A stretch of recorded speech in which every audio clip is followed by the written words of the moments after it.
First அவங்க கோலி, Phil Salt 2 பேரும் சேர்ந்து மட்டுமே 95 ரன்ஸ். கிட்டத்தட்ட 9 ஓவருக்குள்ள வந்து 95 ரன்ஸ். அவங்களோட ஓவரால் ஆர்சிபி ஹிஸ்டரியிலேயே இதுதான் second highest power play score. அந்த அளவுக்கு மிரட்டி விட்டு போயிட்டாங்க.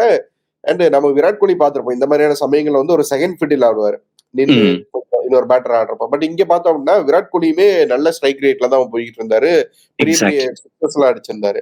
அதாவது ஒரு பக்கம் சால்ட்டோட அசால்ட் போன வருஷம் 450 ரன்ஸ் கிட்டத்தட்ட அடிச்சாரு. அதுல வந்து 350க்கும் மேல இதே கிரவுண்ட்ல தான் வந்துச்சு. அண்ட் இதே போலர்ஸ்க்கு அவர் கீப்பிங் பண்ணிருக்காரு.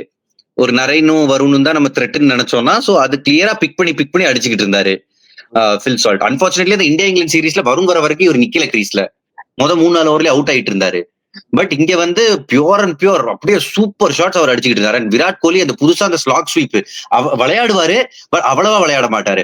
வருண ஸ்லாக் ஸ்வீப்புக்கா பொசிஷன் ஆகி ஒரு பால் கொஞ்சம் வரும் ஸ்விப் பண்ணா அதை நேரா தூக்கி அடிச்சாரு, பால பிக் பண்ணிட்டு சூப்பரா பேட்டிங் ஆனாரு.